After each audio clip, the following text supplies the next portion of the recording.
And I quote here, "The trouble may start with its name, Roman comedy, more than a tinge of oxymoron there. Consider a point of view still widely held. Gravitas, dignitas, pietas, officium, seriousness, worthiness, devotion, duty are conceptual legacies from ancient Rome. Heavy stuff." Heavy stuff. Yeah. What's today about? It's about Plautus. All right.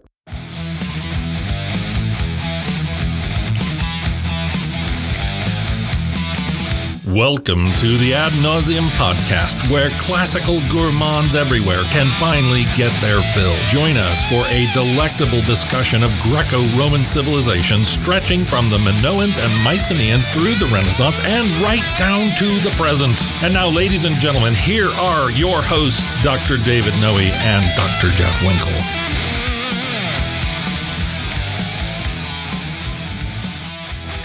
Welcome, listeners, to episode 219 of the Ad Nauseam podcast. As always, my name is Dr. David C. Noe. I am here in the vomitorium. This would be Vomitorium Central, the grassy slopes of Mount Parnassus, with all of the beautiful olive trees swaying in the wind below, looking out across the plain to the south toward the Gulf of Corinth. And there in the distance, I glimpse Jeff. Yeah, I'm way down there. How's it going? Way down there. Way down there. Where the smoke rises up as the orchard growers are perpetually pruning the branches of these olive trees. So much pruning. Yes. Yes. It's, yeah, that's where I am. You're doing well? Yeah, I'm doing very well. Yeah. Tell me about it. Beautiful sunny day here out amongst the olive groves. And the Blue Bookery is done? The Blue Bookery is finally done. And so I'm kind of in that weird, dare I say it, liminal space between the end of a semester and the beginning of another one. I don't see how we could stop you. No, you can't. It's also one of those weird places where there's a lot of things that I want to do, but I can't seem to really get started on any of them. Right. And so it's wonderful, but it's also frustrating. What about those things you don't want to do? Well, I have no problem. I have no problem. Those? Yeah, exactly. I have no problem not doing those. Yeah. Right? Yes, exactly. Yeah. And so I tend to stay away from the house. Okay. Because there's all those half-done projects that will mock me. Right. If I wander throughout its halls. But Mrs. Winkle and the children, the brood, they're still nose to the grindstone, right? Yeah, they got a few finishing weeks up that semester. Yeah, they got a few weeks left of the school semester, and so it's kind of a nice solitary time. Kind of bracing myself before the demands of summer kick in. Yeah. Doing some reading, are you? Yeah, I am actually finally tackling Crime and Punishment. Oh, it's one of those books that I've always Dostoevsky. It's on my list of things like you're supposed to read that. Right? Wow. Yeah, I really enjoyed that. Yeah.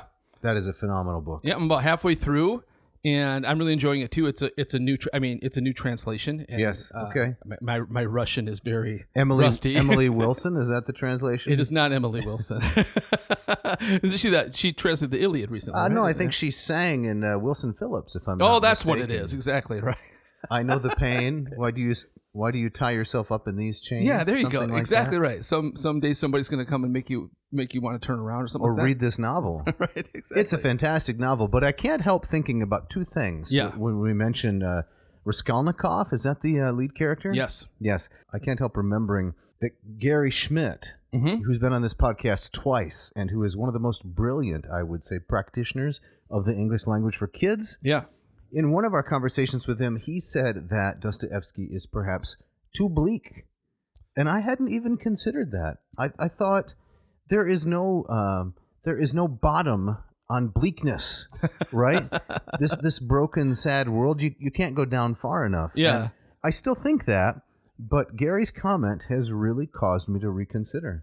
Well, I mean, I don't know. I don't remember that him saying that, but it was in the Hercules Beale episode. Okay. I mean, definitely if you look at the lives of these characters and that kind of the point of view that Raskolnikov at least begins with, and kind of the rank nihilism, his view of the world, and kind of that Nietzschean Superman. I can, these morals don't apply to me. Right. Yeah, that's very, very bleak, but that's not where. I mean, I have not finished the book, but yes. I know how it ends. Okay. And I know something about Dostoevsky too. Is that it's it's bleak, but it's very much kind of pulling you towards God, and towards meaning. This is not Camus. No. Right.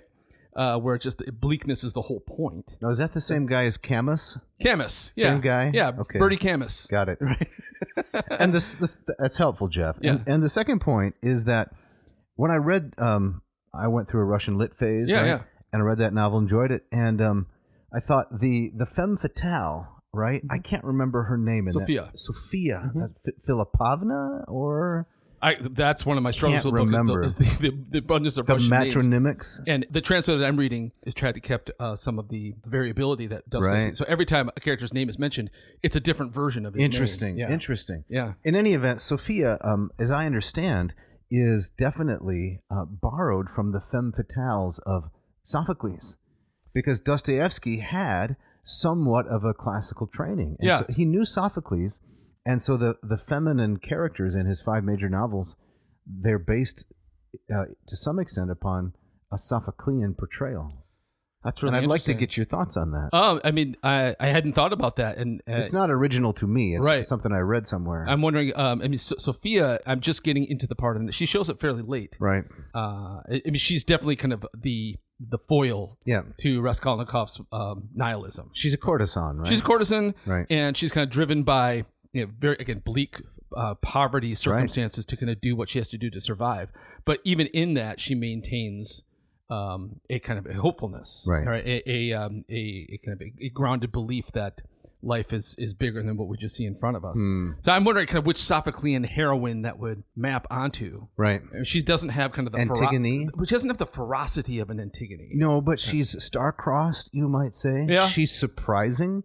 What you see is not what you get with the feminine characters in Dostoevsky. The masculine characters, right? What you see is what you get. Right. I think this is my understanding. Yeah. Yeah. After you finish this, it'll be interesting to see if you read some more like that. I'm really enjoying it. I mean, it's intimidating. And so I'm halfway through, which means I have about 400 pages to go. Interesting. Right? But I'm really enjoying it. I mean, a story which presents deep theology, right? Grappling with existentialism and axe murders. Yes. Right. Yeah. It's got everything. Right. So I'm working on a Russian novel too. This is not a bit. I wish it were, but I'm not going to reveal it because I made a run at this novel once before, and I only got to page 70, and then I gave up. Yeah. This was actually about almost 3 decades ago. So no, I'm taking another try at it, but I'm not gonna tip my hand, so to speak. Is it a Dostoevsky novel or no? Okay, gotcha. That narrows it down pretty Mr. Tolstoy? Pretty considerably.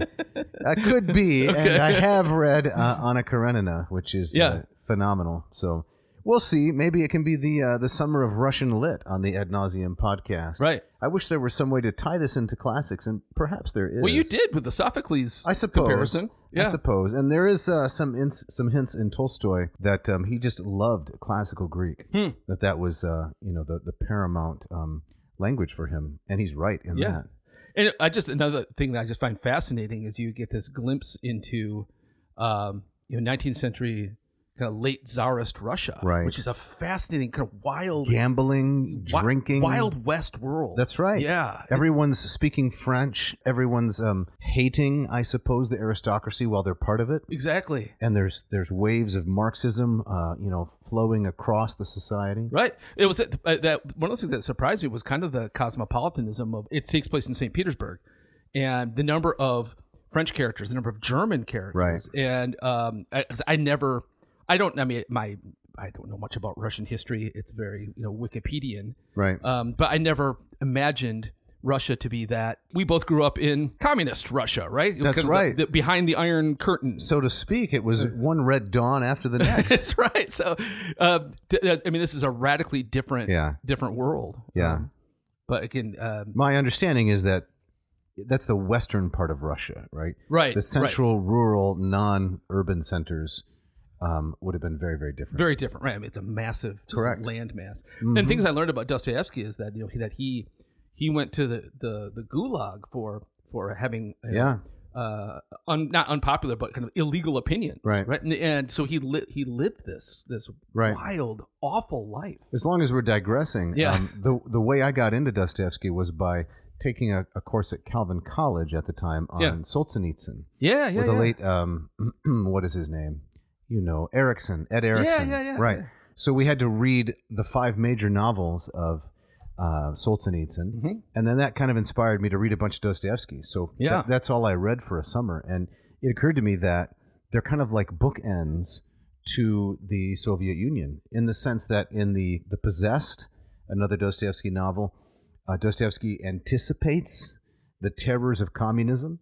And then in Solzhenitsyn, the Gulag Archipelago, cancer ward, and so forth, he's doing the post-mortem, right? Yeah. On the whole thing. Right. So I was very fascinated by that for a while. Solzhenitsyn is absolutely fascinating. I mean, definitely kind of the post-mortem of Leninism, but also he had that famous address, I think, to Harvard. Oh, yes. Where this was in 1970. I want to say 76, but it might have been a little bit earlier. And really prescient about where he says, the West is going in this direction. Right. And so it wasn't just kind of a takedown of communism. It was basically, it was also a warning. Well, he was to the rest of the world. Yes, eviscerating any kind of, anti-moralism, right? Yeah. He was kind of saying, the West is ripe for destruction because it's not so different than the Soviets. Right. We got more prosperity, but you're morally bankrupt. Yes. Yeah, absolutely. Yeah. So that was very interesting. Very interesting. Yeah. Oh, and maybe we can connect it to classics somehow. Okay. I think we can. We could put some kind of a, some kind of a warning label, right? If you're not interested in Russian lit, skip the first 5 minutes. There you go. Something like that. There we go. Right. What are we talking about? You didn't ask how I'm doing, but I'm doing well enough. You're doing well enough? Are we going to leave it at that? Let's see. Am I reading anything interesting these days? I appreciate you asking. Also, already mentioned maybe a Russian novel. Mm-hmm. Finishing up that massive tome by John Anthony McGuckin, The Path of Christianity, The First 1,000 Years. Oh, man. It's the first 1,000 pages. I'm not quite done. I read it in fits and bursts because it's long. Is there a sequel, the second 1,000 years? I hope not. But excellent writer. Yeah. Excellent writer. And of course he covers, he's himself an Orthodox priest, so he's dealing with some of the same sorts of themes that you'll find emerging in Dostoevsky. Yeah. That sounds fascinating. Right. So what's on the menu today? We're talking about Plautus. Yes, Roman comedy. All right. Yeah, I'm excited to do this. This is something that in our conversations has popped up. We should do that. Right. From over the last 5+ years now. Oh yeah. And so I'm excited to get it down to it. And in particular, again, we'll always have to see how far we get, but we're going to look specifically at one of his best known plays is Miles Gloriosus, the Braggart Soldier. That's right. Or in the translation generously provided to us by Hackett, a translation by Deborah Berg. Yes. And, Dina Berg. Dina Berg, yes. And Douglas Parker. He's known as Major Blowhard. Which I love. That's very nice. That's very good. Now, that's a translation of Pergopolinikes, which means sacker of cities. Yes. And it's a good translation. It is a good translation. So as we get into it, we have to do a couple of different things, right? Yes. We got to explain a little bit what new comedy is, the characters of Menander and Diphilus. We've got to set the skyna, the stage, a little bit. We've got to explain a little bit about how these individuals translated this famous work. And then get into the play itself, Major Blowhard, Miles Gloriosus. Yeah. Jeff, can you give us a little bit of background on the playwright, Plautus? Yes, so his full name was Titus Maccius Plautus. We know him by the third name there as Plautus. And it's been years since I read about Plautus. I don't think that I've read any Plautus since my undergrad days. Okay. And so what really kind of surprised me, but I was struck again by how early he is. So he is born in 254 BC and dies in 184 BC. So he was 3rd and 2nd century BC poet. Some of the earliest Latin literature to survive. Yes, after Livius Andronicus, Gnaeus Naevius. He's about 3rd in line there. Yeah. A contemporary perhaps of Ennius, an older contemporary of Ennius, the epicist.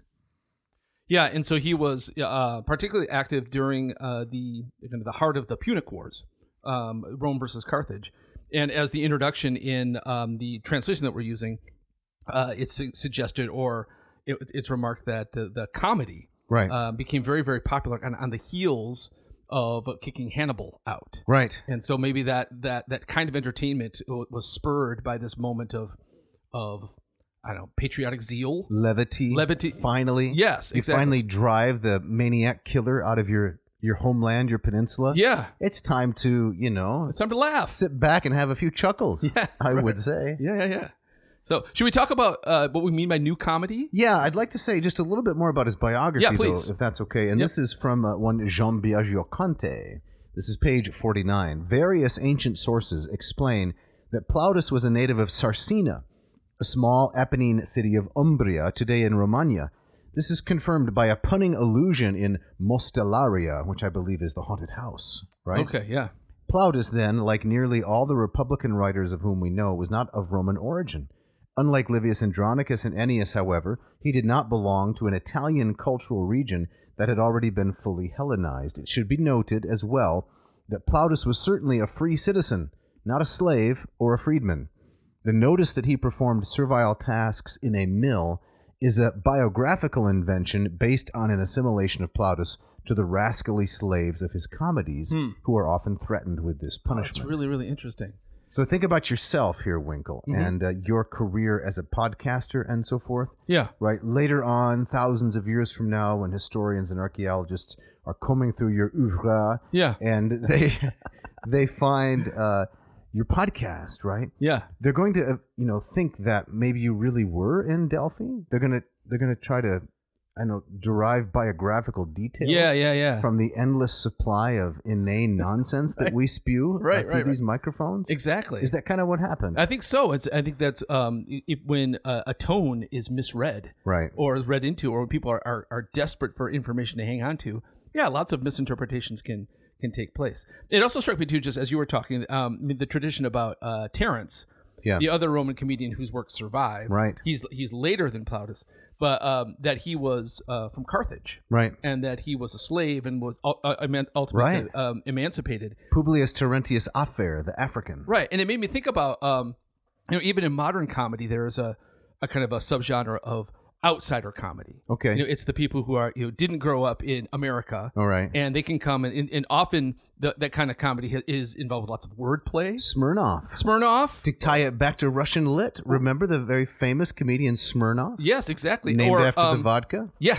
And Victor Borgia. Oh, okay. Right, too, with his music, and so much of his comedy is on kind of the absurdities of English, right, from an outsider whose English was not his first language. But it doesn't even have to be an ethnic outsider. For example, Jeff Foxworthy. You're a redneck when, right? Right. At the time, there was no redneck comedy, I don't think, and he saw. There was none on a national stage. Right. He saw an opportunity there. I'm going to tap into this massive audience of people who are consuming comedy that's really not aimed at them. Right. They can appreciate it, but it doesn't deal with their daily lives. Yeah.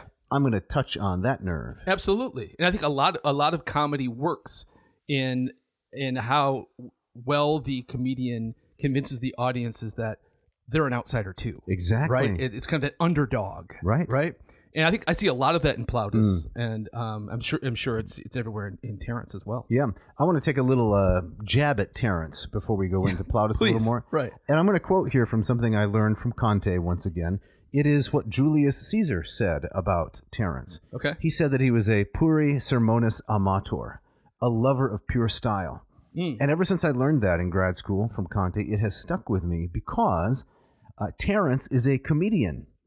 If someone describes you as a person who loves the purity of style, but your occupation is a comedian, you're a failure. Yeah. Right? Right. Because the role of a comedian is to make people laugh. Yes. And it's quite ironic to me that Terence was read throughout the Middle Ages and into the Reformation and Renaissance to teach Latin style, but not because he was funny. And now hardly anybody reads Plautus, but he's hilarious. He's hilarious. Well, I think the general consensus is, if you're comparing Plautus and Terence, is by contrast, Terence is a lot less funny. Absolutely. Plautus is a lot wilder. Again, our authors here in the introduction talk about how Plautus kind of revels in absurdity. Correct. And so his characters can take these left and right turns that just kind of knock the audience on their heels. Whereas Terence, if he has an archetype, the character will kind of be bounded by that archetype through the entire play. Exactly. So a lot less, fewer chances being taken. Right. Yeah. So one little more tiny quote from Conte, then we'll get into the introduction to the work and the work itself. He writes here on page 51, a cursory glance at the plots of the 20 complete comedies that have reached us, more than 21,000 verses altogether. The longest comedy is Milles Gloriosus, with 1,437 lines. The shortest is Curculio, the cockroach, something like that, with 729, is worthwhile, even if it may give a quite partial and even misleading impression. It is unanimously agreed that Plautus's great strength lies in the humor that arises from individual situations, taken one by one in sequence, and from the verbal creativity each situation can unleash. But only a first-hand reading can give an adequate impression of all this. And if Plautus's comic art by its very nature eludes excessively neat formulation, a greater regularity emerges from considering the plots in the basic outline of their construction, which is what we won't do. Right. But we'll come back to this later, because the Amphitrio, right, is another brilliant case of mistaken identity. Yep. Comedy of errors. Also, the little pot of gold with the miser, the Alularia. Yep, the Menechmi. Oh, yeah. Which was, it clearly had a direct influence on Shakespeare's Comedy of Errors. It's Absolutely. almost exactly the same plot. Exactly. Yeah. Very, very successful.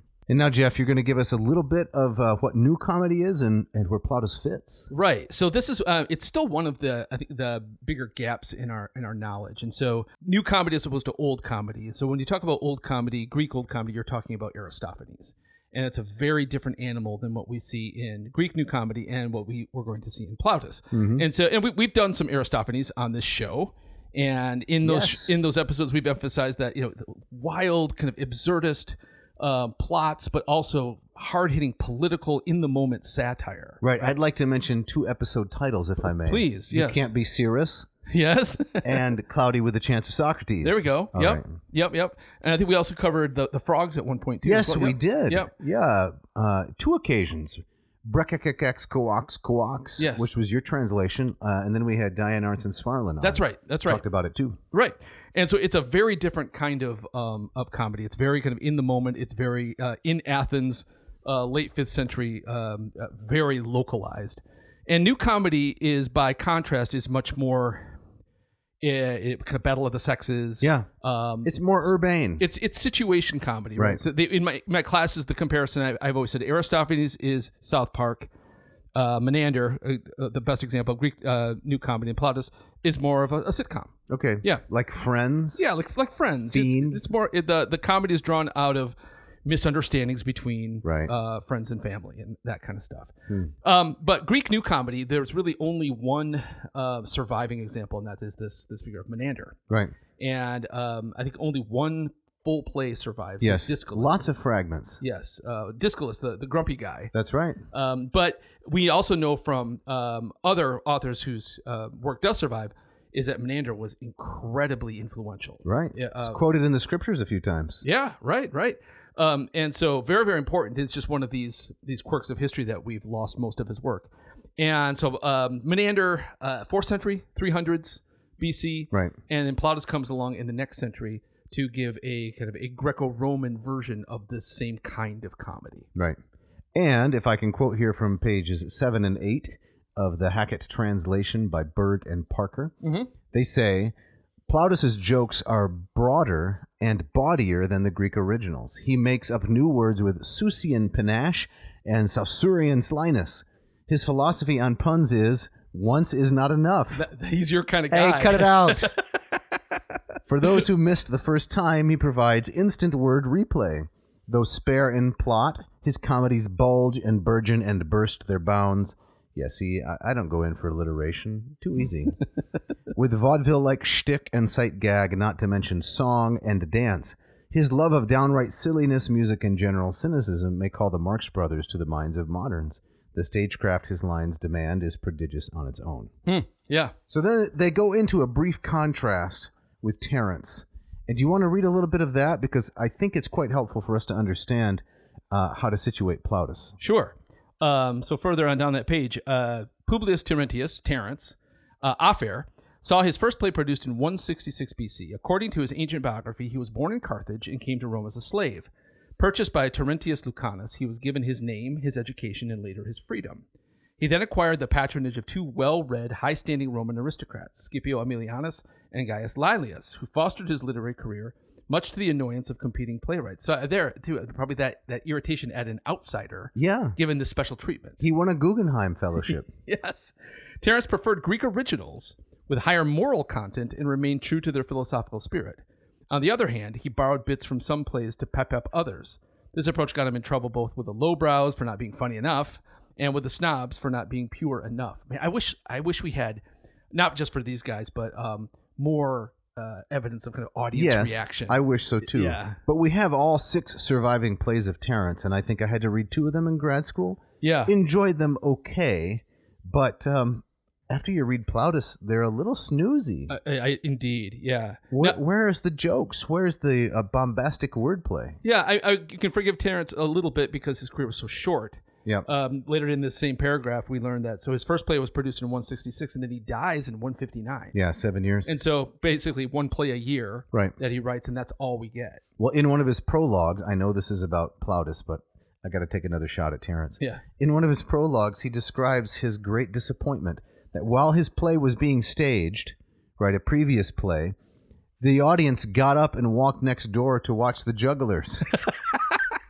In the middle of his play. Oh, man, that's brutal. It is. That's rough. That is rough. It's like the opening act, right, keeps getting encores while the headliners are waiting in the green room still. Yeah. Oh, that's wonderfully awful. Do you want to say anything about the Roman stage? A little bit of the backdrop and the setting. There's a wonderful image that they give us here. Berg and Parker. Yeah.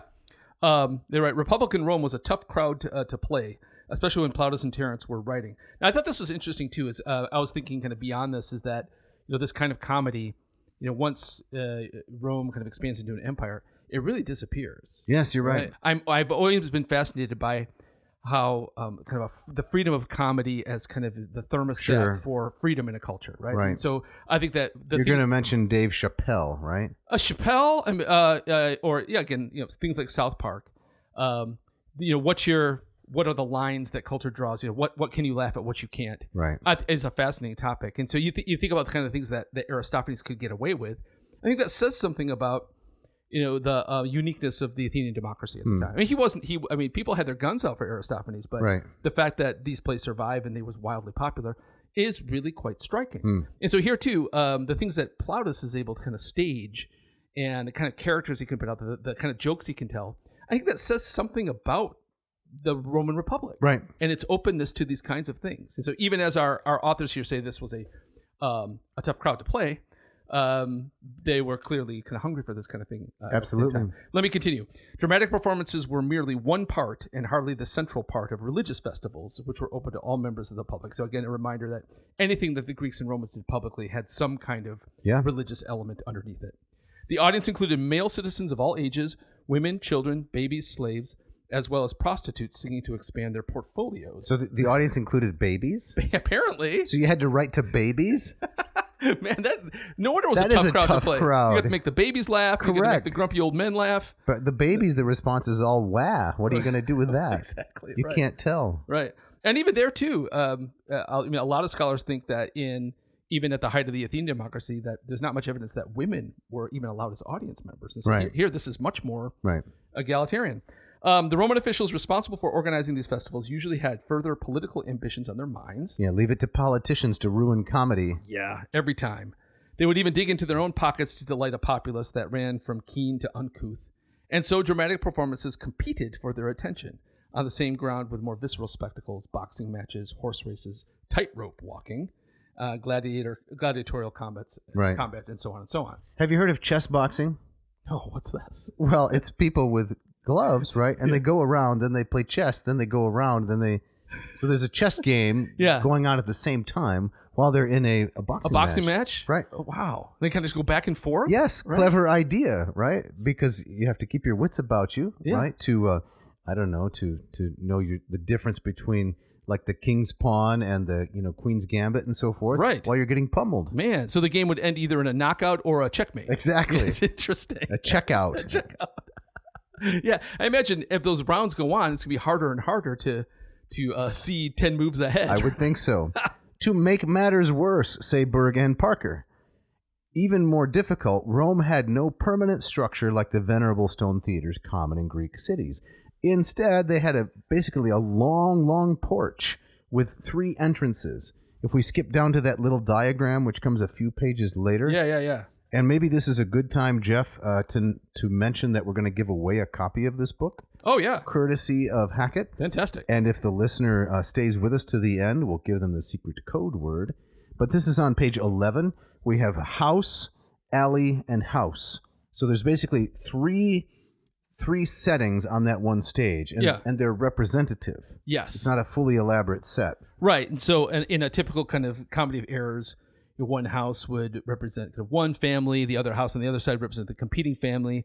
These are your comic versions of your Capulets and Montagues. That's right. And then your Archie Bunkers and your meatheads. There you go. Yeah. And then the central door might represent the poor schmuck who's caught between everything. That's right. And in this, I mean, this isn't uniquely Roman. This mimics what the Greek stage also had kind of the typical 3-door setup. Absolutely.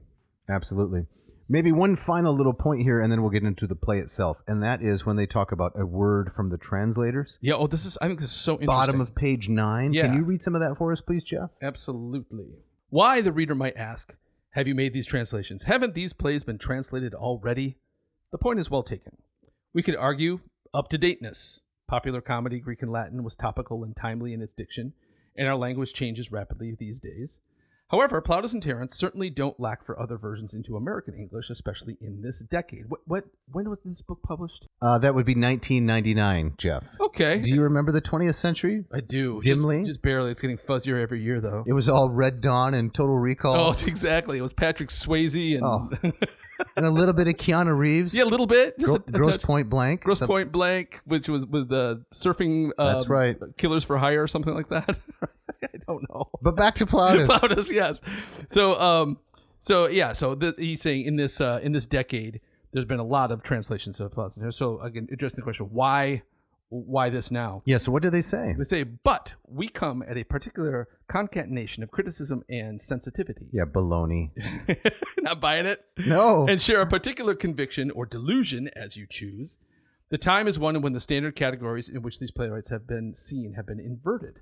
Plautus, the knockabout king of farce, is now admitted to have, capital letters, said something. Yeah, do you agree with that? I mean, what is he saying? The little guy, the slave, deserves his moment in the sun? I don't know. I don't like these kinds. I don't either. It's just a joke. Yeah, Keep going. Yeah, exactly. And then Terence, the dour delineator of character, is allowed to have capitalized, been funny. Do you agree with that? No, I don't either. These are scholars searching for something new to say. Yes, I wish they had just said, "We want to make money." Right. That would have been funny. Exactly. Or just like why'd you climb the mountain? Because it's there. Exactly. Right? You don't need to twist yourself into these kinds of knots. Well, then they say, and our shared conviction or delusion is that we can accomplish in broad American something like a reproduction of the marvels that each attains in the use of language and the stagecraft it implies.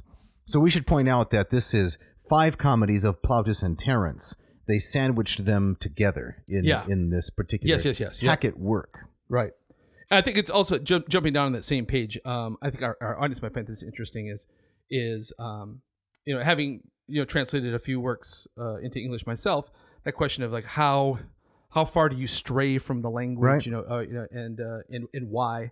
They also answer this. We can imagine a question from the audience, and how accurate, the dog or reader might further inquire, are your translations? To answer this, we must take a hard look at the original material. The Latin text, as they have come down to us from numerous medieval manuscripts, do possess act and scene divisions, clearly added later to fit theory or to aid schoolboys, but they are hardly reader-friendly, and less audience-friendly than that. Of stage directions, for example, they possess effectively none. In fact, there is sometimes confusion about which lines belong to whom, and even when one word starts and another leaves off. Here we have gone beyond the received text, though we are quite aware that some translators, choosing a neutral path, will allow the reader or director to fill in the gaps. For the experienced thespian, especially one with access to the Latin text, this practice can be a great amount of fun. But for the general readers, especially those not exactly clubby in Latin, we've taken the liberty of filling in the gaps, missing lines, missing speech attributions, even missing scenes. Hold on now. Yeah. They've supplied missing scenes? Yeah, I read that, I thought, That's where I had to kind of come up short. Right. And I also, when I started to read this paragraph yesterday, I was hoping they would say something more specific about the language. Yes. This is more about arrangement. And Right. Well, we can say a few things about the language when we get into the actual text. But speaking of corrigenda that we forgot to issue, oh yes, it's time for the ads.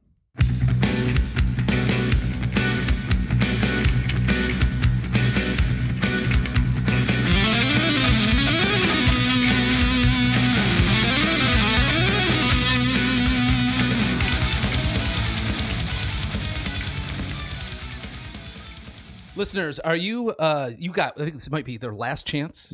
We're getting close to get some art that speaks to your story. That's correct. We invite you, listeners, to check out Della Chelpka. Della is a professional oil painter creating original work designed for your home and other spaces that matter. If you've been living with a blank wall or some generic stock photography, this is a great moment to change that. So do yourself a favor. Go to dellachelpka.art. That's DELLCHEL. Oh, you forgot the A.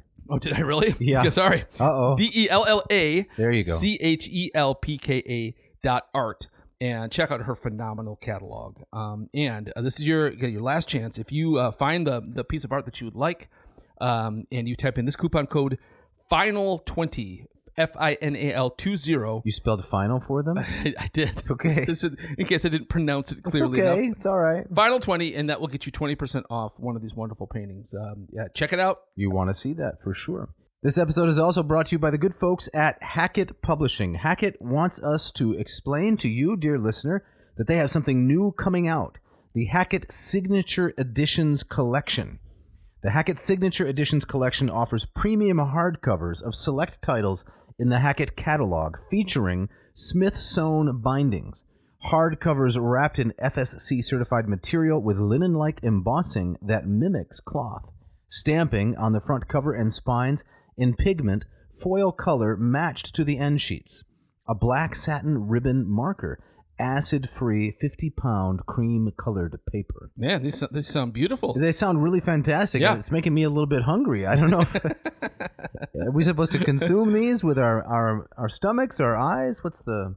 Yeah, sounds great. So this is coming out soon. Yes, actually, April already released. The first 3 signature editions released in April 2026 include Aristotle's Nicomachean Ethics. That's the C.D.C. Reeve translation, Augustine's Confession, the Thomas Williams translation. Now, Thomas Williams, University of Iowa at one point, was on my dissertation committee. Oh, no way. Yeah, he was the outside reader, a very good Latinist. Man. And Friedrich Nietzsche's, I think you mentioned Nietzsche in your diatribe on Russian lit. Am I right? I did, yes. Yes, his On the Genealogy of Morality by Maud Marie Clark and Alan J. Swenson, their translation. These are coming out, the signature editions. HackettPublishing.com/Hackett Signature Editions, or just search for it. You can find it. Yeah. And if you're not ready for that quite yet, right, there's still a ton left to get from this wonderful company. So they've got both affordable editions and the highbrow, high-level stuff? Signature stuff, right. And so I'm guessing, listener, if you're tuning in this podcast, you have a personal library that you would love to expand. You want some Terrence, you want some Plautus on your shelves. Check out HackettPublishing.com and look at their amazing catalog. You will not be disappointed. So much of their stuff is, all of their stuff is really attractive. The vast majority of it is very affordable, high quality translations. This is one of these rare companies that can thread that needle. So yeah, check out the website, find the books that you want, and if you use this coupon code AN2026, Dave, that'll get them 3 things. It'll get them 20% off their entire order, free shipping, and the satisfaction of promoting this little podcast. Now, here's maybe a good spot to drop in the secret word for their own free copy of the Plautus Terrence collection. Mm-hmm. I was thinking we could use a word from Plautus. Sounds good. Bumbomachides. Bumbomachides. No, I'm not going to say. No. That is a real word from Plautus, Bumbomachides, but let's make it a little bit easier. All right. Let's have the secret code word be braggart. Braggart. As in the braggart soldier. Yes. So if you can spell braggart, put that into the subject heading, email dave@adnauseam.com, don't forget the V, and you will be entered for the giveaway, which will take place, I don't know, we'll let this run for about 4 or 5 weeks maybe. Sounds good. Give people a chance to sign up, and then you can perhaps be the lucky winner and build your library for free. Great. This episode of Ad Nauseam is also brought to you by the good folks at Ratio Coffee. Jeff, did you have some coffee this morning? Of course I did. Tell me more. Well, I have the Ratio 8, kind of the flagship, the mothership of the Ratio family. The Millennium Falcon, The Millennium if you will. Falcon, exactly. I have a beautiful, sleek machine with its stainless steel and wood accents. It's just a wonderful machine. I had my coffee grounds all ready to go the night before. All I had to come do this morning was come down, hit the button. It went through the bloom stage, it went through the brew stage, and then it was ready to go in no time at all. That is fantastic. How about you? Did you have some? I did indeed. Yeah, I had from my Ratio 4. And yesterday, I want to go in a little bit different direction here for a second. Mm-hmm. Yesterday, I enjoyed some fantastic Xenia. Oh. Some guest friendship hospitality. Really? From a mutual of ours, one CF. CF, I know Yeah. CF. So yeah. this young man, he invited me over. We had bacon, we had eggs. Fantastic. And then he plied me with coffee directly from the Ratio 4. Just incredible hospitality. And he said something really interesting, Jeff. What was that? Well, he said that he knew me quite well, having been my student, traveled to Italy together, sitting at the table, scarfing eggs and bacon. He said he had you as a professor and traveled to Italy with you, but he didn't feel like he really knew you as well, hadn't established as much fraternitas. Yeah. But he said, I have listened to so much of the podcast that I feel like I know Jeff intimately, though he doesn't know me at all. Oh. He said, so if we sat down and talked, he said it would be that kind of awkward experience where I know so much about him. Yeah. He knows nothing about me. Well, I think that's true. I did not get to know CF maybe as well, certainly not as well as I would like to. Isn't that interesting? He struck me as always as this wonderfully kind of vivacious and gregarious young man. And so, absolutely. Fantastic. I'm very thankful that he's listening to the podcast. Yeah, family man, coffee drinker. And now I want to share just something real quick here from Bon Appetit magazine. Bonappetit.com says that the best, this is in the entire world, the best small drip coffee maker, you ready for this? Yeah. The Ratio 4. Is that right? No surprise. Wow. The Fibonacci head, the sleek styling, the off-gassing of carbon dioxide. What should the listener do if they want to put themselves into a Ratio 4? Well, they should go to ratiocoffee.com. That's RATIO coffee.com/ad nauseum. Again, don't forget the V in nauseum there. And find one of these wonderful machines. The 4, the 6, the 8, you cannot go wrong. And if you use this coupon code, ANRatio2026, Dave, that gets them $20 off their entire order. Yeah. Take your coffee game to the next level, to the, I don't know, the World Cup or the Stanley Cup of coffee making, some kind of cup. Some cup. Put it in a cup. That's right. Check and it out. Enjoy it.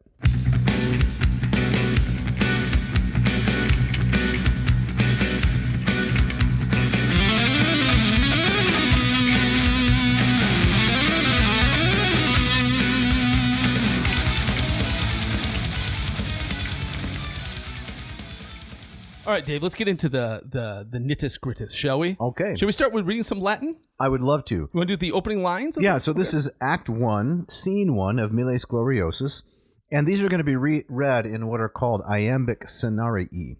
So that's 6 iambic feet. An iamb is a short, long, short, long, short, long. That is a short syllable followed by a long syllable. Plautus takes a lot of liberties in conversation, substituting spondies, which are 2 longs, and other variations. Do you remember trying to scan this in grad school? Yeah. It was very challenging. Very challenging, right. But one of the things I also found really quite intriguing is that I was learning in grad school is that if you want to get a sense of how did Latin sound on the street, right? It's in places like Plautus, and you're going to get perhaps the closest. That's correct. So I'm going to read the first 5 lines, or first 4 lines, and these are where Purgo Polynices, the main character, the major blowhard, he's talking to one of his servants. He says, Cura tut splendor meo sit clupe clari or, quam solis radi es solim quam sedumst solent, ut ubi usus veniat contra concerta manu, prae stringat daculor draciem menaciostibus. It's the best I can do. It's challenging. I think I may have missed an elision in the 4th line. An elision, as the listener may know, is when the words run together, a certain combination of vowels and consonants. Yeah. How do they translate this, Berg and Parker? Yeah, so Berg translate. Well, first we should say that so the name of the character in the original is Pyrgo Polynices. So the tower destroyer or something. Yeah, like sacker that, right? of cities. Sacker of cities. And Berg names him Major Topple Decropolis. And then he's speaking to his slave, who she gives the name of Ingestio. Yeah. And he kind of falls into the what becomes or is by this time a new comic archetype, the parasite. Yes. The so flatterer. His name is Artathrogos, which means a bread chewer. Yeah. Crumb grubber, something like that. Crumb grubber, exactly. Right. And these kinds of characters, this as I was reading this reminds me of Mel Brooks. Oh yeah. Traffics in this kind of comedy a lot. Absolutely. So did you ever see Spaceballs? I think I've seen parts of it, and maybe not the whole thing. But the same kinds of characters who are Blazing Saddles.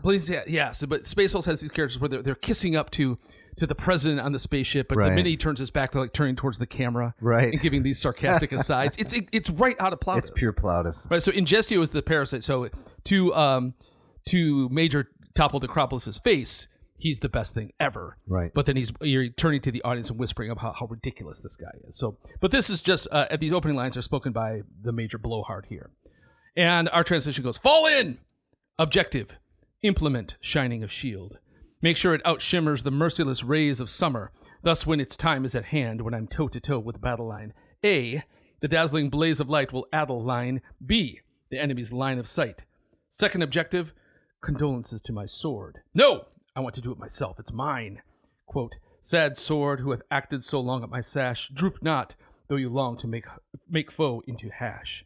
So he's presenting himself as this great grand warrior, right? Who is everybody cowers before, and he goes on in his conversation with Ingestio. He claims to, with a single thrust of his sword, he's killed 500 men. Right. But just the ridiculous, over the top braggart who is in love with himself. And is this kind of the return from the Second Punic War? These would be the guys coming back into Rome and strutting around. We single-handedly beat Hannibal. Right. I glimpsed him on the battlefield.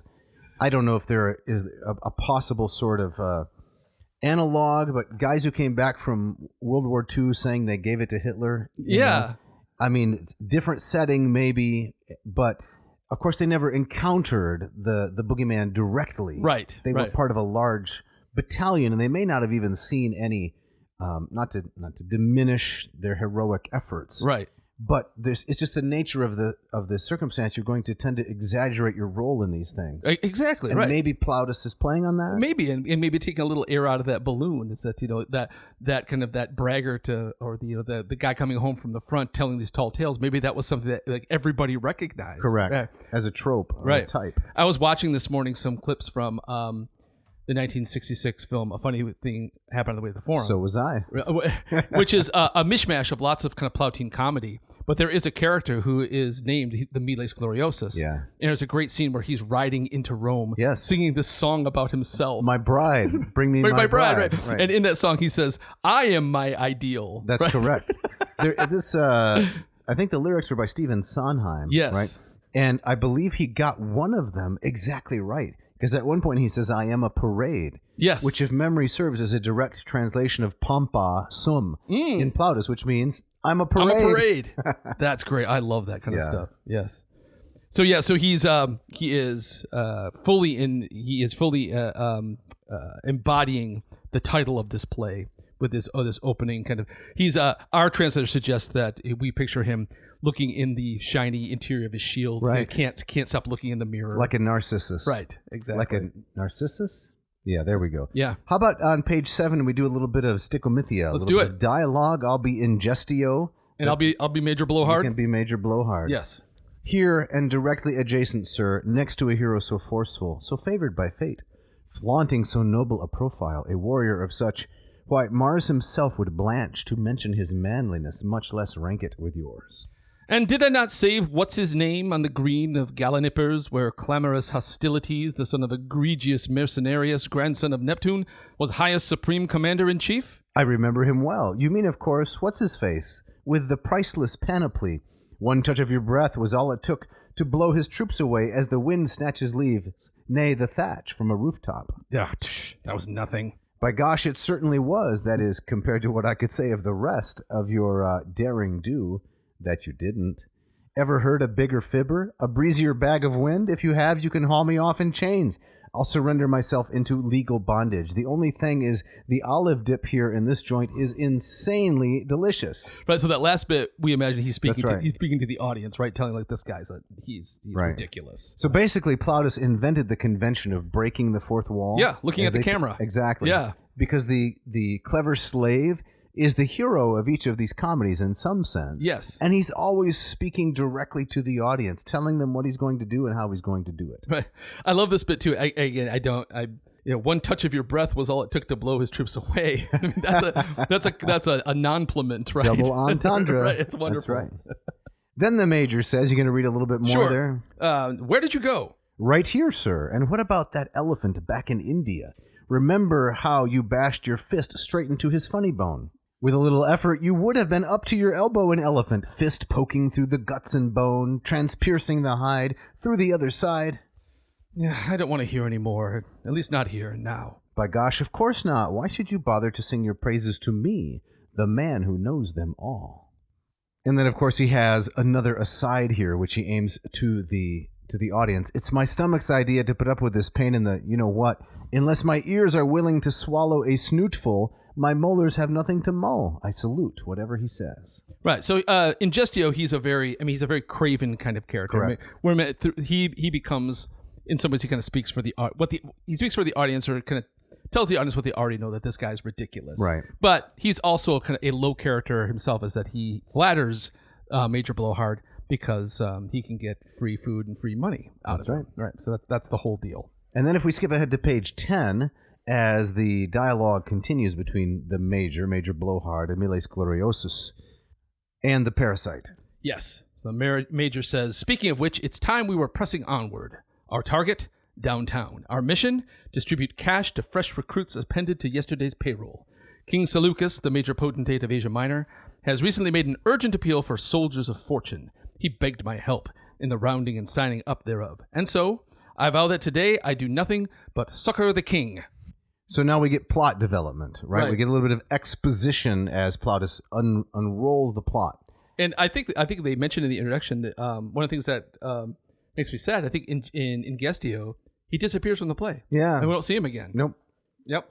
And so, but yeah, it's in Act 2, Scene 1 in our translation is where the plot really thickens. So then we have the character of Polystrio Servus, right? Polystrio the slave, who's the clever slave, and the translator names him Dexter, which is something like versatile, right? Accomplished, right. Yeah, and I love this. So he shows up, and he basically in his speech lays out the whole plot, which is, I mean, it's wonderfully practical. That's right. But I also find it just really kind of inherently funny. Right. It reminds me too of, there's a scene in Mel Brooks' Spaceballs, where there's a character, Colonel Sanders. On the spaceship, who does the same thing. He kind of lays out the whole plot of what's kind of coming out, the ridiculousness of it. Right. And the Rick Moranis character, Dark Helmet. Right. He turns to the camera and speaking to the audience and saying, "Everybody got that?" It's exactly the same. I love it. I think it's so funny. And this character is played by Zero Mostel, I believe, in Funny Thing Happened on the Way to the Forum. Exactly. Right. Exactly. So good. So Dexter enters from the Major's house, looks around cautiously, then strides to center stage. Do you want to play Dexter? Sure. And Dexter is very aware that he's in a play. That's right. He says, "Beloved fans of the stage, I'll explain the plot as a favor, but you must promise to keep your ears in their best behavior. Those of you who can't sit still and listen, please rise and take a hike. An adult with an adequate span of attention will gladly take your seat." And now, maybe he's complaining there about the babies. That's correct. But you gotta love a poet, a playwright who takes time to insult his audience. Absolutely, a little bit. It's great. So Dexter keeps going. He says, "And now the reason you're sitting here in this lovely festive setting is, of course, this comic drama which we are about to enact, but not before I unravel the title and story. In Greek, this play is known as the Blowhard. In Latin, we call it Major Blowhard. The city of Ephesus stands before you. That man in military garb who just went downtown is my master, Major Blowhard himself. A shameless punk, full of perfidy, perjury, and not to mention crap. He claims all the ladies swoon at his heels whenever he passes. It's true. The weight of his BS can't help but knock them down flat. And the working girls in the streets, they make the usual kissy faces, but 9 out of 10 have their tongues in their cheeks. So everybody seems to be, he's saying everybody is in on the joke. Everybody knows that this guy is a pompous fool except him. Exactly. Yep. And that makes it funny. But back to the subject. May I continue? Please. But back to the subject of masters and slaves. The Major's house is the latest step down in my servile progression. You ought to know why I'm slaving away for him and not serving my former boss. So wake up and pay attention. I'm unveiling the plot. I used to have an owner in Athens, the very best kind. A kid. He's wildly in love with a working girl in Athens, the very exact same city, who's equally wild about him. Romantically speaking, things were going superbly. But he gets sent on some urgent mission of state to Naupactus. Meanwhile, the Major shows up in Athens and slithers around the girl, that is, my old boss's girl. Then he, the Major, smooth talks her mother, wooing the old bat with wine while scattering doodads and dainties left and right. So her, madame, that is her mother, winds up in the Major's pocket. And the first chance the Major gets, he pulls a fast one on her, by whom I mean the madam, that is the girl's mother. The girl is, of course, my master's sweetheart. You see, the Major dragged the daughter off in a boat without her mother's knowledge. Then he brought her to Ephesus, here, in other words, against the young girl's will. The minute I saw that my master's girl had been nabbed, I hopped on board a ship as soon as I could and shoved right off to Naupactus in order to give him, my master that is, the news. But then as we're plowing across the high seas, the gods butt in. Our boat is plundered by pirates, the urgent message squelched, and all because brigands have bundled me off as a gift to the Major. And he gets me home. I take a look around, and whoa! I spy my master's girlfriend, the one from Athens. She catches me staring, then gives me a wink, the code for pretend you don't know me, later we'll talk. You want to pick it up here? Yes. I'm getting worn out. I know, but I mean, this is very key to understanding the play. So he keeps going. So as soon as we get a chance, we chat. The woman breaks down in tears. My heart goes to pieces. Athens, she cries. I want to go home and get out of this place. She swears she loves my master, her lover in Athens, remember? And never hated a man as much as that nasty Major. Deeply moved by her tale of woe, I jot down a message, sign it, and sneak it out on the sly to a trustworthy merchant. The idea being for him to convey said note to my master, the Athenian one, that is, the one who's in love with the girl, and get him to come here. My call for help did not go unheeded. He's already here. Next door, in fact, is a guest of our neighbor, who happens to be a friend of his father, a nice old man who's become his lovelorn's house guest's biggest ally, boosting morale and supplying vital provisions.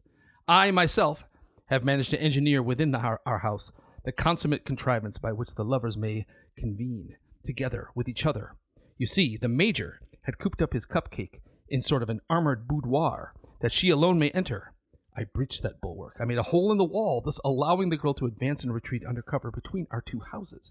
What does the old man know? Every bit. He helped me out. And what of my fellow slave, the one that Major handpicked to stand guard outside her quarters? Hardly top-notch material. With a bit of expert shuffling and shrewd excogitation, we'll fuddle his eyeballs and make him think he's seen double. But then, don't you get confused. The girl will create the illusion she's two. First, one girl here, pointing over to the Major's house. Then one girl there, pointing to the house of Hospitalities, who's the guy he's staying with. This is pretty good. That's a pretty good name, isn't it? It is. Hospitalities. It's great. Yeah. But in fact, she's all the same person, making herself just seem like another. Her guard will look like a chump when she slips out under his nose. But say, what's that noise? It sounds like it came from next door. And here he comes himself, that nice old man I just mentioned. And that brings us to the end of Scene 1 of Act 2. All right. So, I mean, it is convoluted. The setup is there. The setup is there. Right. We've got two places, Athens and Ephesus. We've got the young lover, right? Yes. We've got the loyal slave, Polystrio, who's trying to help him get his girlfriend back. And then you have the villain of the story, the braggart soldier who's trying to get the girl for himself. Right. And if we imagine this on the stage, the door on the left is Major Blowhard's house, where the girl is being kept. And on the right is the house of Hospitalities. And then the alley between them, this is where Dexter has dug the hole. Right. And by which the girl can kind of escape back and forth. And so his former master is staying with Hospitalities. Right. And so he is complicit in sneaking the girl over there. Yeah, I love that line. Then the gods butt in, right. Sent a storm. Pirates. Right, the whole 9 yards. Yeah. Well, Dave, I think that might be a good place to pause, and we'll continue this look at this play next episode. Sounds good. Jeff, we have to get out of here, don't we? Yes, we do. And why would that be? I think we've angered Mr. Mel Brooks for some reason. I thought is he still with us? He is. He's in his 90s, maybe, wow. But he's still he's still active and such. Apparently, there is a Spaceballs sequel that's coming out soon. I think he said that the funniest number is 37. It really? Yeah, 37. That sounds very much like Mel Brooks. Mel, doesn't it? Well, for some reason, he didn't like us He didn't like you making all these references to the movie I haven't seen. Yeah, exactly. Which is the story of the podcast, basically. Without paying the proper residuals. So we will beat a hasty retreat through the hole dug in the corner through the house, through the alley. There we go. And let Mel in. This play has told us how to escape. Exactly. Right? But we have to do a little bit of housekeeping first. Yep. We have to, unfortunately, mention a corrigendum. I'd like to call this an auto-corrigendum because nobody named Will. Oh, I was just going to ask. Or Ron or anything like that brought it to my attention. Okay, that's a relief in and of itself. Yes, I did it myself. So Wendell Clausen, mentioned in the last episode, Wendell Clausen did not write on the Roman Navy. He wrote many other things. I was thinking of Lionel Casson. Okay. You see how Wendell Clausen and Lionel Casson I can see how you got there. Sound similar? Yep. He wrote a very important work, Ships and Seamanship in the Ancient World. Okay.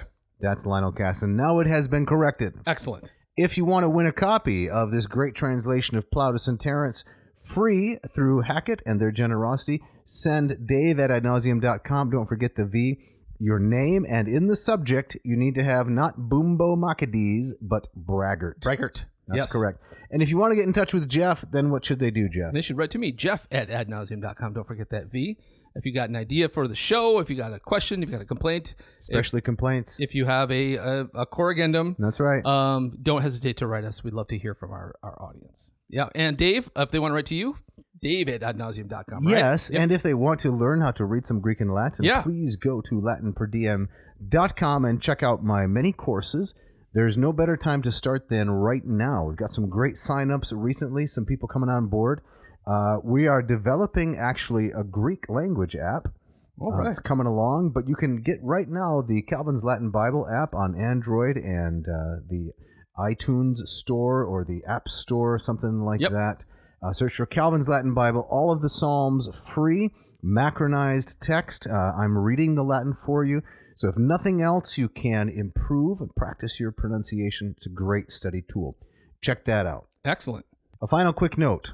flexcalls.com/DavidCnoe, flexcalls.com, if you would like any kind of consultation to help with your Latin curriculum and things like that. Yeah, check that out. And as always, big thanks to Mishka, absolutely, our engineer. Big thanks to Jeff Sheets, that shredding guitarist that you hear throughout the episode. We can't thank those guys enough for their hard work on our behalf. Very appreciated. Jeff, next week, episode 220 is going to be more Plautus. Plautus Part 2. Can't wait. Yep. And Dave, you have our gustatory parting shot, I believe. Yes, and this one comes from someone I have kicked more than a little bit throughout this episode. Oh, really? And that would be Terence. Oh, okay. So this is from his play, The Eunuch, Act 2, Scene 2, as translated by Henry Thomas Riley in 1853. As we were talking, we came to the marketplace. All the poulterers ran joyfully to meet me, the fishmongers, the butchers, the cooks, the sausage makers, the confectioners, to whom, both when my fortune was flourishing and when it was ruined, I had been a gain, and often am so still. They complimented me, invited me to dinner, and welcomed my arrival. There you go. Thanks for listening. Thanks.